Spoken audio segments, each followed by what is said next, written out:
Hello, everyone. Welcome back to the History Speaks reading series on the Arab role in Africa. In this video, we're going to be taking a look at Chapter 5, Nasser and Neutralism. It was the Arab nationalists who first imported the concept of neutralism into Africa, and this was to a large extent Gamal Abdel Nasser's own doing. Yet Egypt's choice of Bandung neutralism followed a long period of hesitation. In September 1954, the supreme body of the Egyptian military junta, the Revolutionary Command Council, headed by Colonel Gamal Abdel Nasser, declared, "Egypt today stands in all respects with the West."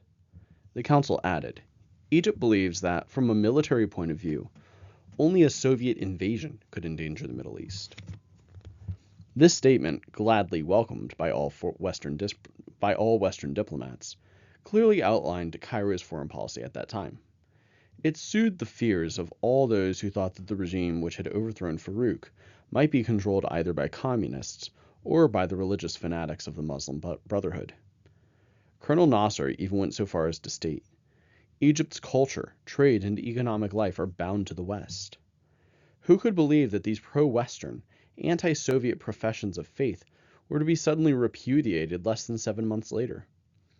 Indeed, until late in 1954, Egypt seemed indifferent even to the type of neutralism already adopted by India.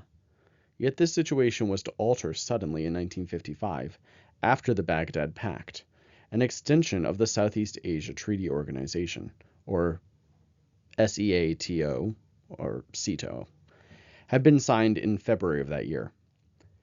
This new alliance was meant to be the Middle Eastern link of the defensive system set up by Washington along the frontiers of the communist world. Yet it seriously wounded Egyptian pride by granting Iraq the main defensive role, thereby acknowledging her leadership of the Arab world. It strained the relationship between Egypt and the West, and it opened a new era marked by a distinct hostility leading, in some cases, to complete divorce between the principal Arab leaders. Another factor further strengthened the new trend in Egypt.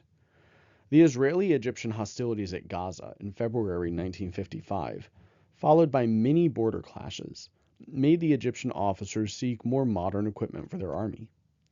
They first turned to the West, which had trained and supplied them in the past. But their cool reception soon discouraged the officers, particularly as at that time Israel was receiving Western arms and equipment.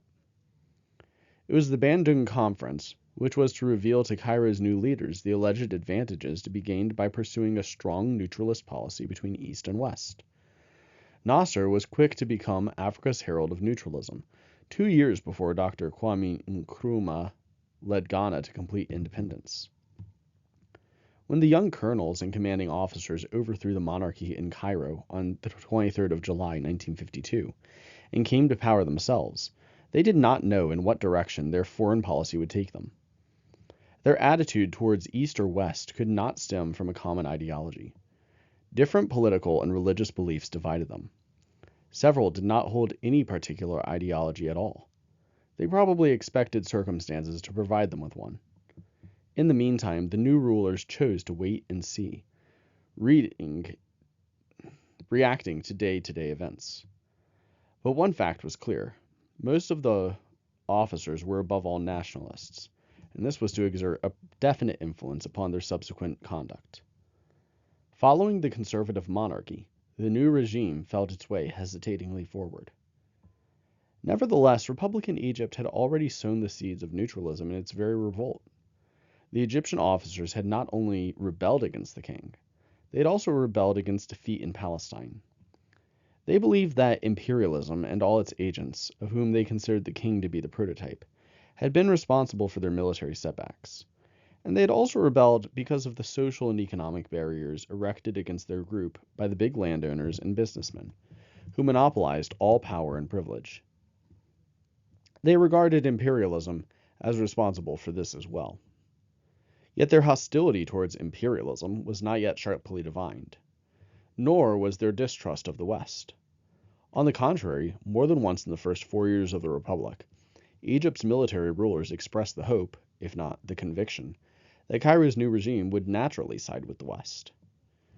In December 1954, Major Salah Salem then the Minister for National Guidance and spokesman for the military government, called upon the West to establish friendly relations with the Arabs by providing them with arms and bringing about an acceptable conclusion to the Palestinian crisis. The Arabs from Palestine must first return to their homes, he said. No Arab dare seek or approve an alliance with the West before this. The following month, in an interview granted to the political review International Affairs, Nasser himself expressed his hope that the Western powers would send arms to the Arabs and help them to withstand any aggression. And a few months earlier, while declaring himself opposed to the signing of any defense pact with the West, partly because of the political advantage that the communists would undoubtedly derive from it, he had proclaimed that the Western powers would be welcomed as liberators if they helped in defeating any external, and at that time he meant communist, invasion. Then at Bandung in April 1955, Nasser discovered the potential of neutralism and the importance of the non-aligned world. He also met Chu En-lai for the first time, and discreetly asked whether the communist countries would agree to send him arms. Arab Egypt suddenly realized the vast potentialities of the Afro-Asian bloc, which had taken shape at the Bandung Conference. At that time, in an interview granted to the Cairo weekly Al-Musawwar, an Egyptian minister, Fathi Radwan, outlined the conference's advantages. The conference, he said, will bring closer cooperation between Egypt, the leader of the Arab world, and India, Indonesia, and Burma. It will coordinate the stand of Gamal Abdel Nasser with that of Nehru, both in the international and the national, the political and the social fields.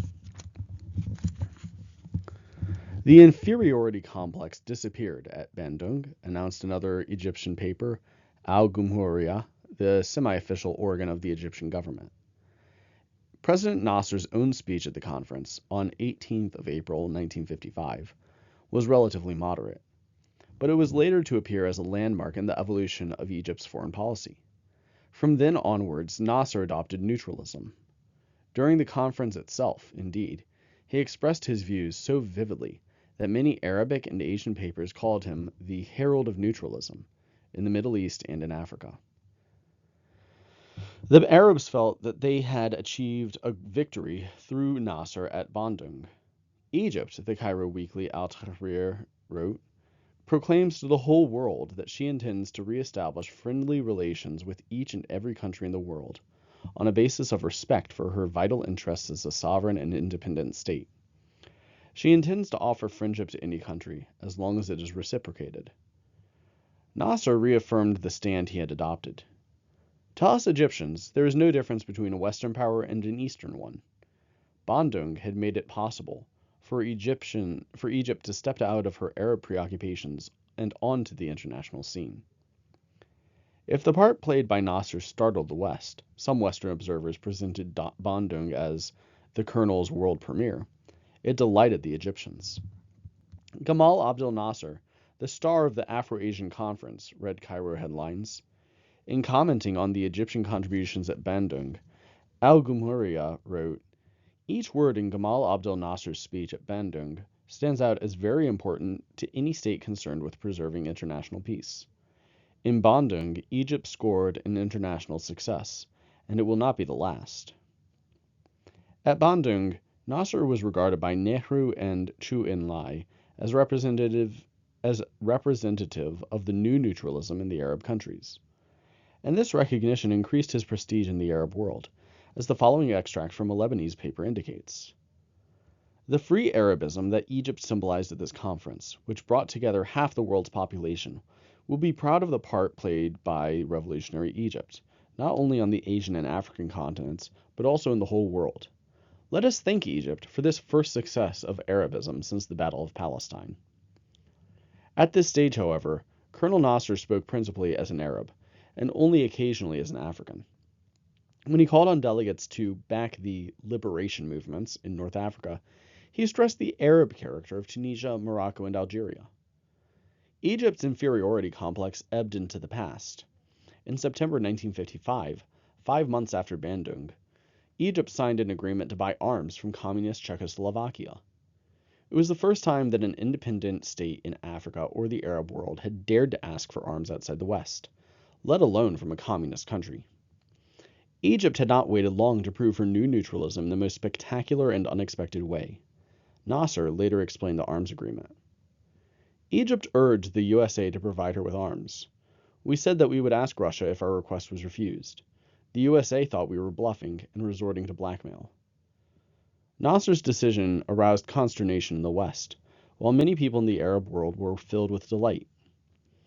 Egypt playing with fire, wrote the New York Times on 29th of September 1955. A most dangerous situation, warned the British News Chronicle. What's the next step in the Middle East drama, pondered the Daily Mail. In Damascus, the daily newspaper An-Nasr carried the headline, "Let us call on the Arab states to follow Egypt's example." To another Syrian paper, the Egyptian attitude was appropriate. Revenge against the West, To another Syrian paper, the Egyptian attitude was appropriate revenge against the West, which had for so long humiliated the Arabs.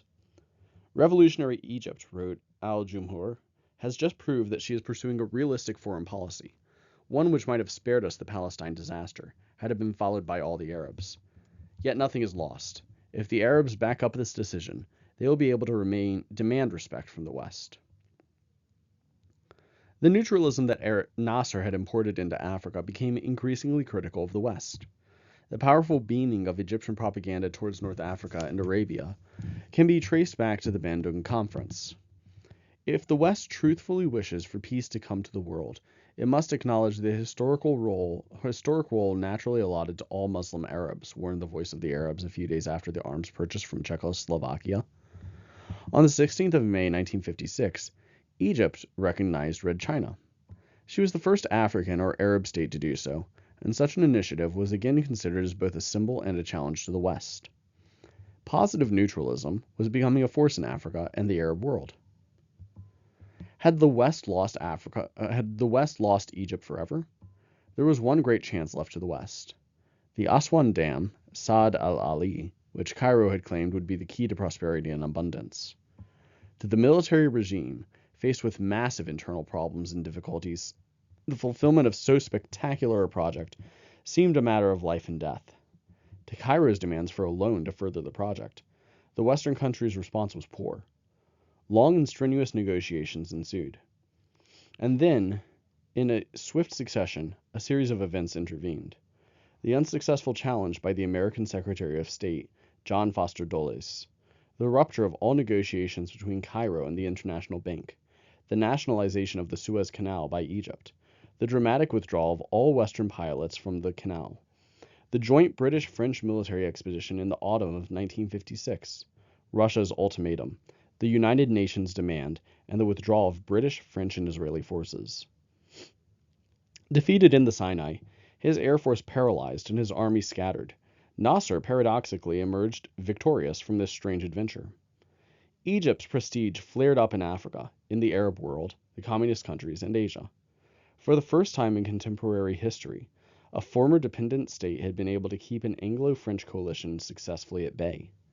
In the eyes of both the Egyptians and the Arabs, the fact that Nasser's army had almost completely refused to fight, that General Fuad el-Digwi's garrison in Gaza had surrendered to the Israelis without any resistance, seemed of no importance and even passed unnoticed by most Egyptians. What really mattered was that Nasser, the Arab, had resisted two of the world's great powers. On Nasser in particular, the crisis left its mark. After Suez, he said later, I became very sad, but also far wiser and better prepared. Egyptian neutralism was shaped by the outlook of Cairo's military leaders, and this is why it appeared to many people so pragmatic, even opportunist.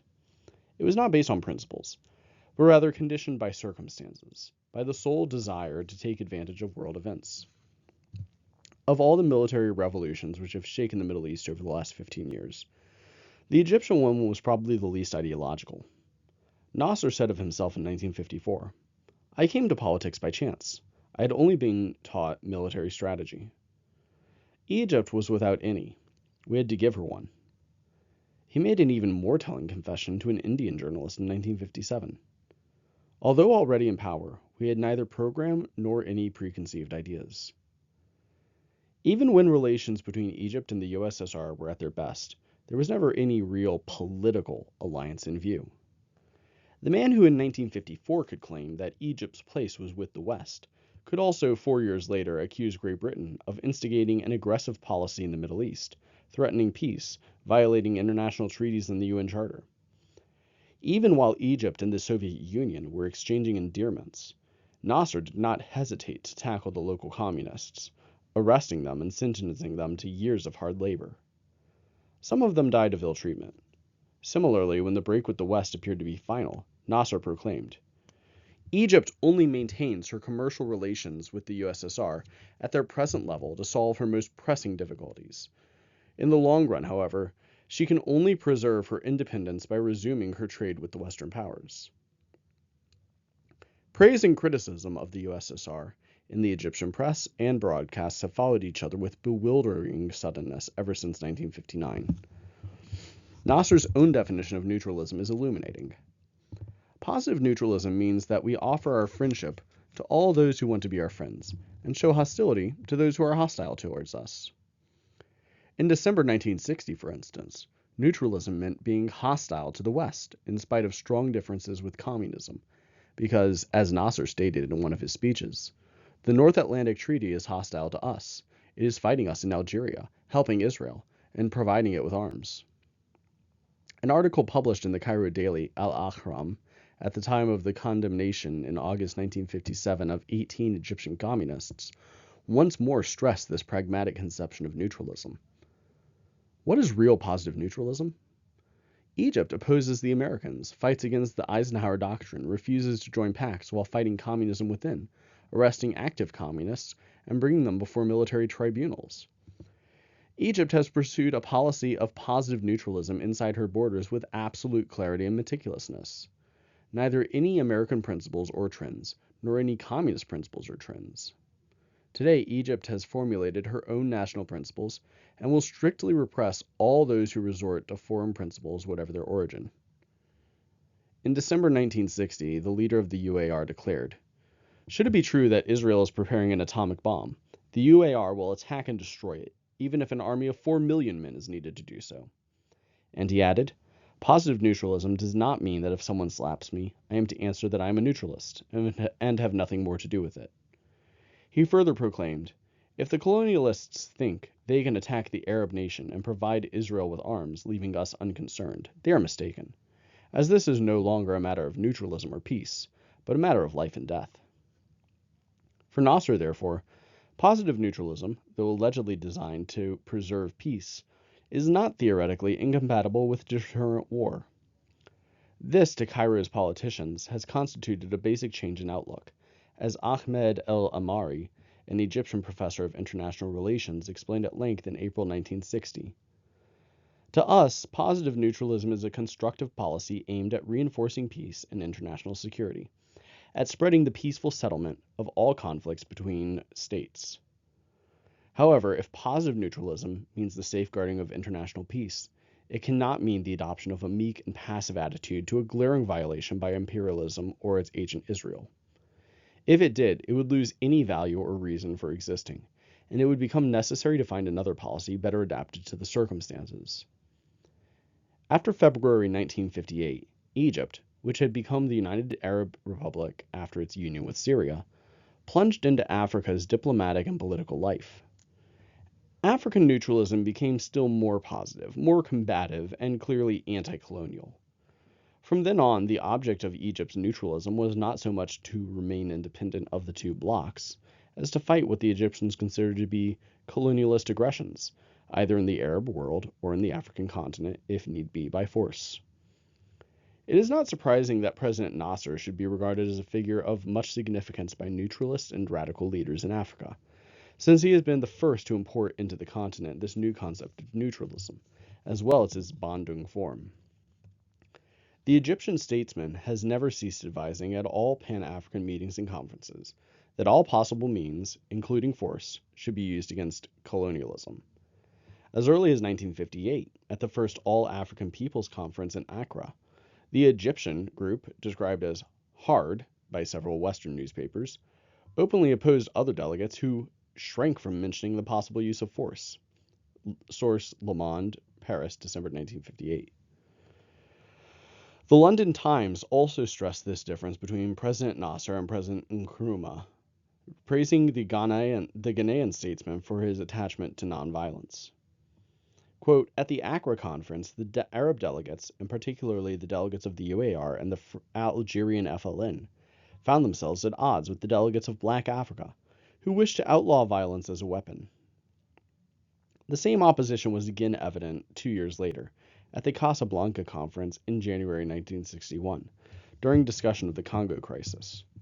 While President Nasser proposed the withdrawal of all African contingents placed under UN command and the substitution of joint African military action independent of the UN, President Nkrumah's preferred that a last chance should be given to international organization.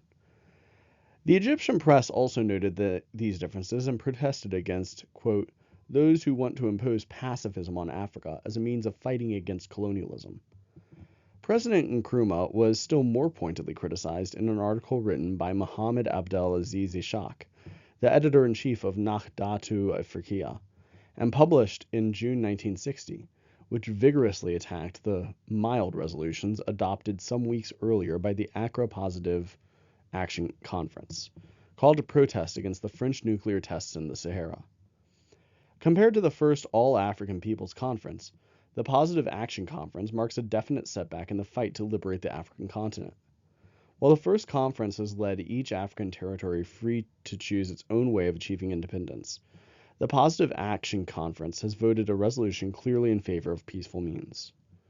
To its exponents, the UAR's concept of neutralism bears the widest possible application. Indeed, its flexibility is in keeping with the pragmatic nature of Nasser's own outlook. Certainly, its introduction into Africa opened up inviting vistas to Cairo's Arab nationalists.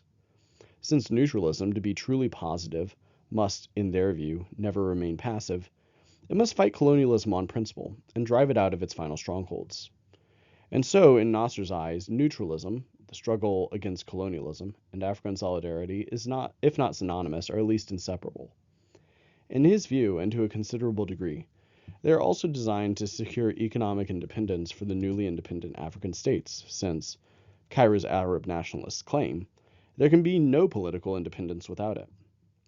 Independent African states who preserve close economic relations with their former colonizers are therefore bitterly criticized by Egyptian neutralists. And the scope of Nasser's neutralism is even wider. In January 1960, he spoke of the, quote, links between the problems of African emancipation and international peace.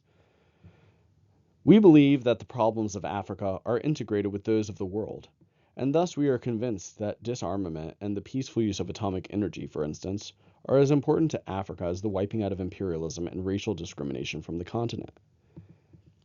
Expectedly, since it is from the West that he believed this position to be most threatened, Nasser's neutralism is dressed in anti-Western colors. When he speaks of colonialism, he has the West in mind, together with Israel, which he regards as an agent of the Western powers.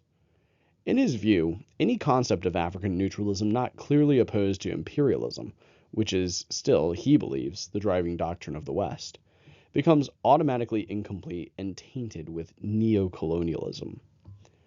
The UAR's attitude towards the former French states of the moderate Brazzaville bloc, or even to the countries of the Monrovia Conference, has been openly contemptuous. Here is how Nahdatu Afriqiya, in June 1961, described the Monrovia Conference, which brought together representatives of 20 African states in May 1961, but was boycotted by the Casablanca bloc, that is, the UAR, Guinea, Ghana, Mali, and Morocco. Quote, imperialism never gives up the hope of recovering its position in Africa. When it realizes that it cannot do so through military force, the new international conditions make this very difficult. It resorts to other subterfuges, the latest of which is neo-colonialism. And so imperialism compels certain countries which are under its influence to get together and take decisions meant to weaken the struggle for national liberation in Africa. This is why the Monrovia Conference was called, with its members compelled to carry out Western orders. In all Pan-African gatherings, the UAR adopts this stand, which is described as revolutionary or extremist according to the commentator's own position. The Casablanca Conference in January 1961 which marked an important step in the rapprochement between Negro and Arab neutralist Africa, gave Nasser the opportunity to express his view of neutralism, as applicable to Africa, more vividly than ever before. Independence must no longer be begged for. It is not achieved by bargaining or compromising with imperialism. We can only carry on our fight through an active, conscious, and energetic struggle. Before the Tunisian conflict with France over Bizerta in July 1961, Nasser's press and radio continually assaulted President Bourguiba, whose pro-Western tendencies were described in Cairo as a betrayal of Arab nationalism and the Arab-African cause. It was precisely on the issue of neutralism that the UAR attacked Tunisia, because, the Egyptians said, Bourguiba tolerated the French military base at Bizerta, and openly pursued a policy of accommodation with France in the West. Modibo Keïta of Mali and Sékou Touré of Guinea have shown their agreement with Nasser on several political issues. Yet the three statesmen met for the first time only during the Casablanca Summit Conference. At Casablanca, Nasser realized how important it would be in promoting his African policy to strengthen his relations with Sékou Touré and Modibo Keïta. Back in Cairo, he spoke of Guinea's president in the warmest fashion, calling him Ahmed Touré, as if to stress his Muslim faith. And at the same time, he told his government of his wish to draw closer to his two brother countries, Guinea and Mali, in all possible ways. At Casablanca, too, Guinea and Mali generally agreed with the UAR on the main issue of the agenda, the Congo Republic. Like Nasser, but unlike Nkrumah, Modibo Keïta and Sékou Touré asked for help for the immediate withdrawal of all African and Asian troops under UN control from the Congo, with a stern condemnation of Dag Hammarskjöld and UN policy there. From speeches, Nasser quickly moved to acts. In May 1961, he lavishly entertained President Sékou Touré in Cairo.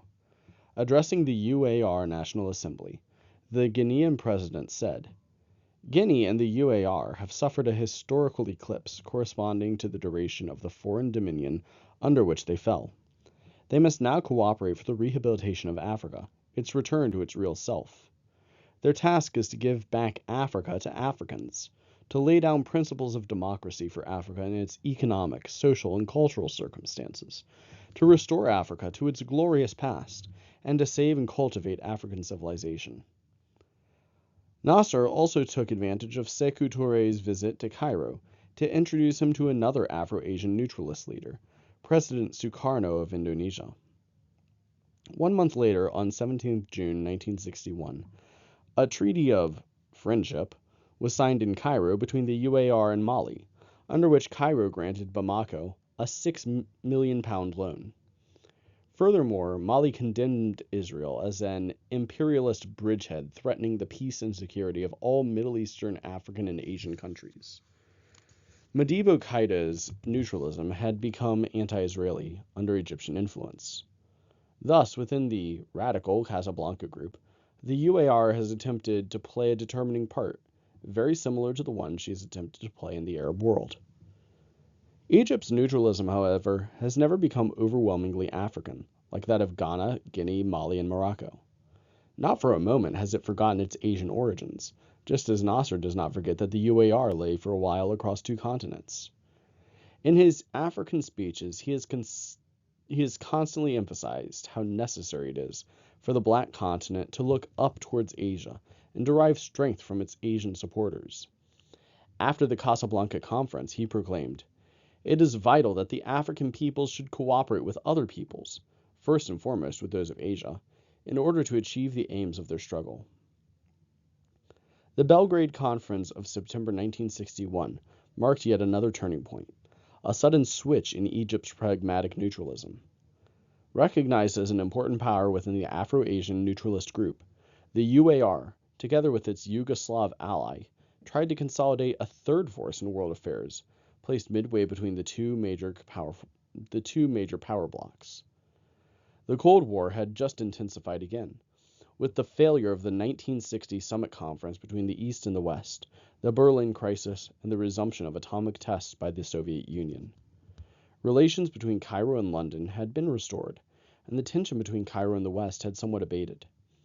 Nasser's positive neutralism now gave way to a policy more accurately described by neutralists as non-alignment, carefully midway between the West and the Soviet Union. Nasser's opening speech at Belgrade was in fact notable for his vigorous denunciation of the Soviet nuclear tests. Indeed, to the astonishment of many, Nasser's position was much closer to that of the moderates, whom he had so recently been assailing. He joined with Nehru, for example, in preventing the conference from becoming a platform for anti-colonialist and anti-Western attacks. It looked as if Nasser had abandoned his former concept of neutralism in favor of the Titoist formula, a non-alignment which sees no sharp difference between the two power blocs. But Nasser could not immediately follow up the Belgrade Conference, for on the 28th of September 1961, only 4 weeks later, came the Syrian revolt, and Nasser's own experiment in Arab unity lay in ruins.